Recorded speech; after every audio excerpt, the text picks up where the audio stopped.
To avoid having more eye rolls than thought put into this, I'm going to have to explain a few things. I came to deliver a warning, but like a stranger running up to you and yammering warnings at random without explaining myself first, the warning will fall on deaf ears. These are those who legitimately believe in magical forces out there, even in this day and age, or at least those who still open their mind to its possibility. For those people, I have cut this in two. If you believe yourself sufficiently knowledgeable on the occult already, or at least open to its possibilities, feel free to skip to of intent. I would be surprised if the majority did, however. For the rest of you, allow me to explain why you should believe a single word I say.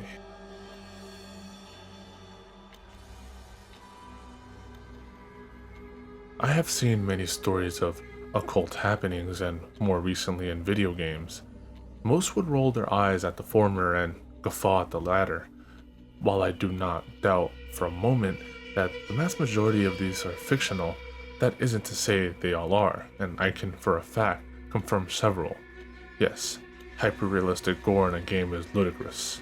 Yes, if ghosts did exist, the game would seem a very unlikely place for it to bind itself back to the mortal plane.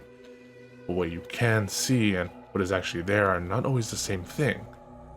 The 3DS is a strong example of this. The very system itself is built on an optical illusion. I assure you the only thing about it that is in the third dimension is the system itself, but that isn't what you see when you look at its screen. Is a ghost haunting it, or haunting through it?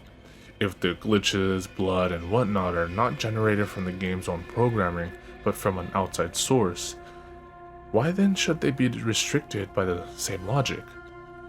Then we have disbelief on a grander scale, at the very existence of such spooks and spells. You must realize that the human body has 5 senses that evolved over thousands of years to perpetuate its existence. Magic does not occur often. Why then would humans have evolved a sense of magic? Theoretically, we could be looking at something magical ghastly right now, but if our brains cannot make heads or tails of it, the information the brain receives of that thing's existence will more than likely be disregarded. That doesn't prove anything, I know, but it means that you can't disprove magic any better than I can prove it, and is it not considered wiser to err on the side of caution when venturing into the unknown? What little proof I can provide, without a doubt, is your very dreams, as it is something we all must have experienced whether we remember them fully or not. You see, no matter how fantastical a story is, or something spawned purely of imagination, it has to have come from somewhere. A person who was born blind cannot imagine color.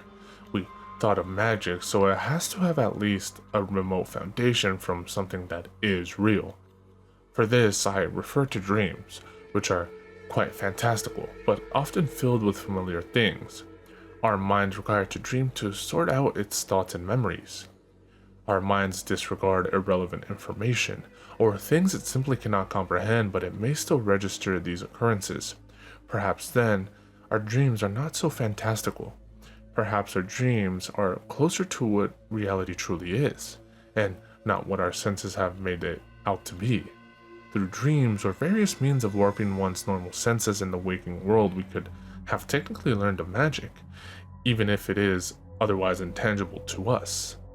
It may sound ridiculous when simplified, but do not close your mind to the concept of magic and the occult.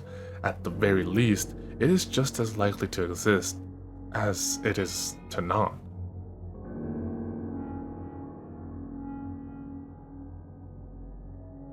Well, if you made it this far, you hopefully do not think of me as a rambling fool.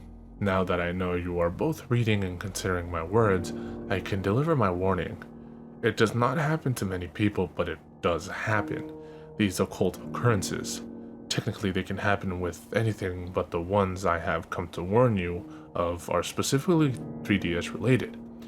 Yes, not something you would think a witch or a warlock to be casting from, is it?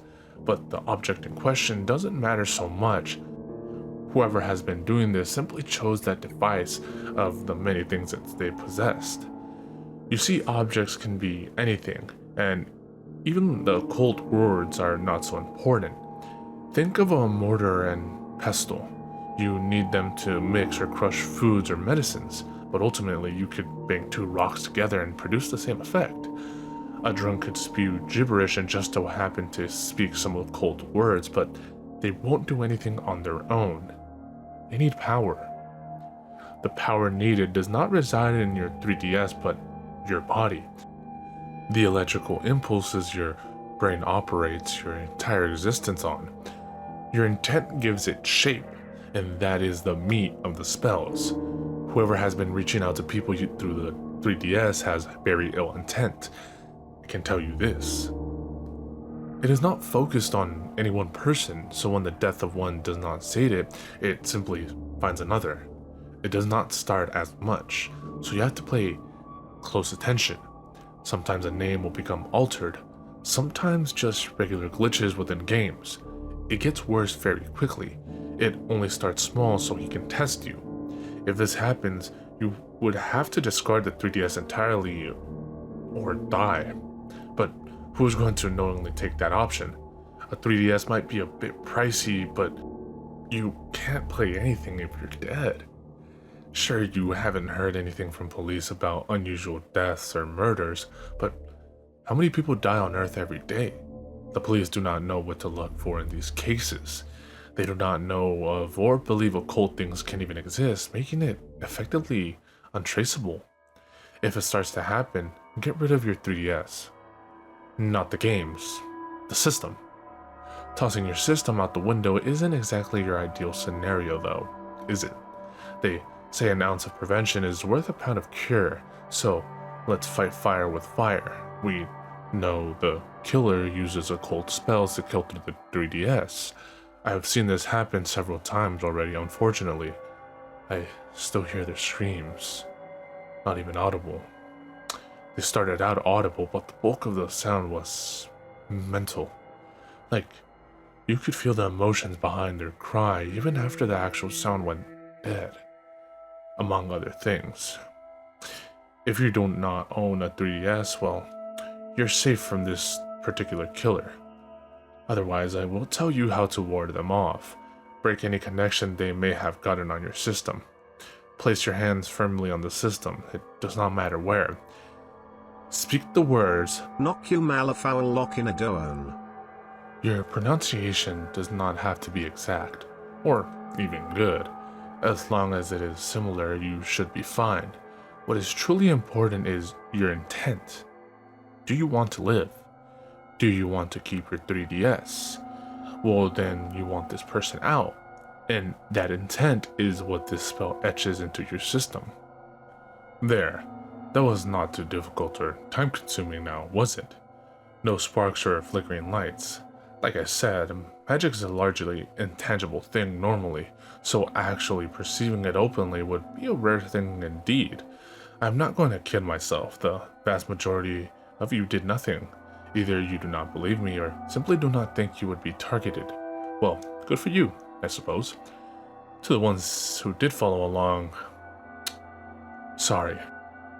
I would tell you a demon is going to come through your 3DS, but what does that even mean? What is a demon really?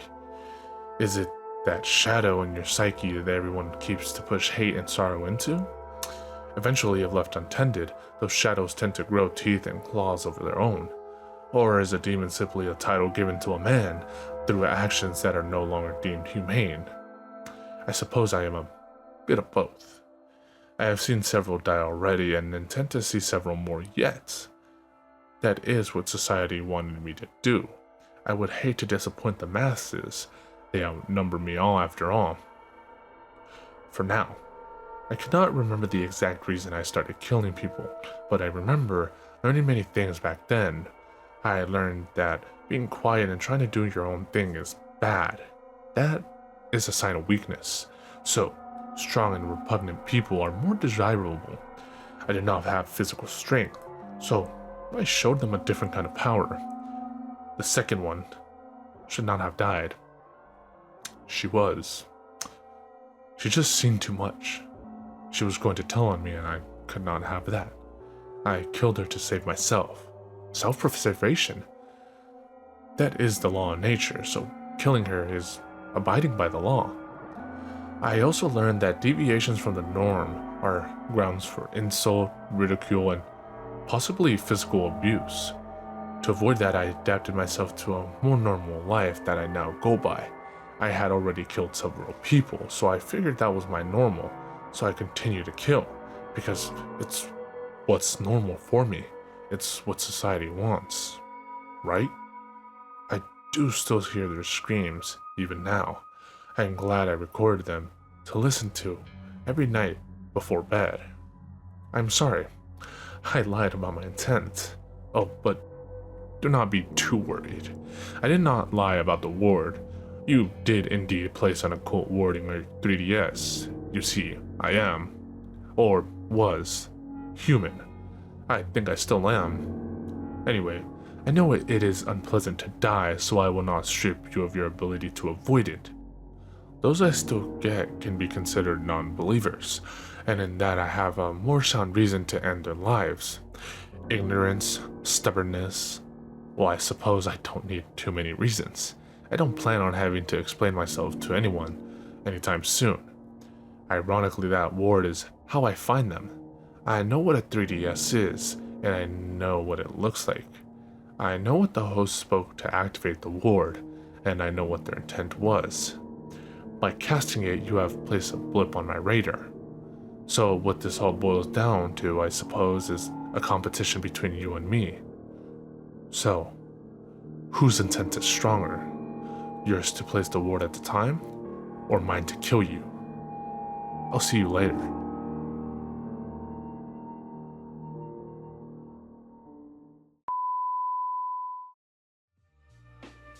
Sinister V's, sinister voices. Yo. Action-packed, Black Mac 10, Junior and his friend, not a pot to piss and starving brothers on a mission. 2:30, brilliant plan to route a toll booth, GW Bridge, got the weapon concealed, nothing to lose. They choose to break the rules at all costs, stick them in Jersey, hit the other side to New York, black and red leather suits and black biker boots. One got the gun, the other one controls the motorbike, adrenaline pumping, dreams of cash. Anybody try to stop them getting lead in their face, believe that. Black Pack.